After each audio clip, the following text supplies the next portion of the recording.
আসসালামু আলাইকুম। আজকে আমি লক্ষ্য করতে পারলাম দুপুরের দিকটায় হচ্ছে যে ওই যে আমার বাড়ির পেছনের সাইডটায় হচ্ছে যে একটা মানে পিকনিকের মতন একটা করতেছে জাপানিজরা। তো আমি আর আমার বন্ধু পরিকল্পনা করলাম যে এই দিকটা যেহেতু যাইনি, এ বাসায় উঠেছি অলমোস্ট ১ থেকে ১.৫ মাস হয়ে গেছে। তবু ওই দিকটা এখনো যাইনি। এখানে হচ্ছে যে খেলার একটা মাঠের মতন, আর এখানে হচ্ছে যে ভলিবল খেলে। আর এটা হচ্ছে কোয়েন অর্থাৎ পার্ক আমার ব্যালকনির পাশেই।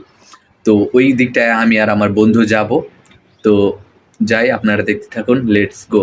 তো সকাল থেকে এরকম থমথমে পরিবেশ, চারোদিকটা যেমনও ভেজা ভেজা একটা অবস্থা। সারাদিন যেহেতু বৃষ্টি পড়েছে, একে হচ্ছে যে বৃষ্টি, তার মধ্যে হচ্ছে যে প্রচুর পরিমাণ ঠান্ডা আর বৃষ্টি, দুইটা মিলে একদম একাকার হয়ে গেছে। আমাদের কলোনিটা হাইওয়ের পাশে হওয়ার কারণে হাইওয়ে দেখা যাচ্ছে।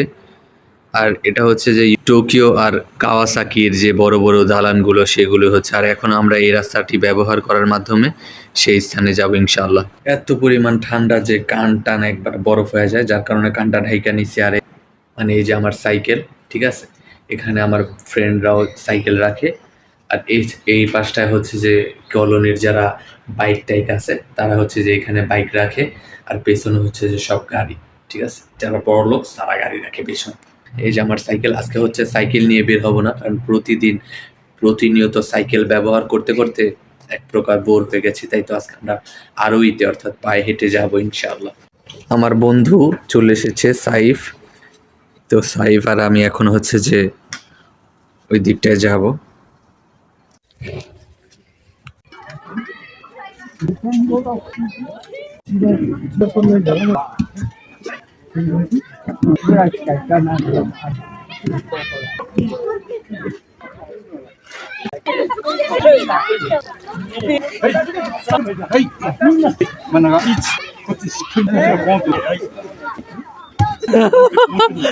দেখি মার, জোরে দে বেড়া, জোরে মার, জোরে জোরে।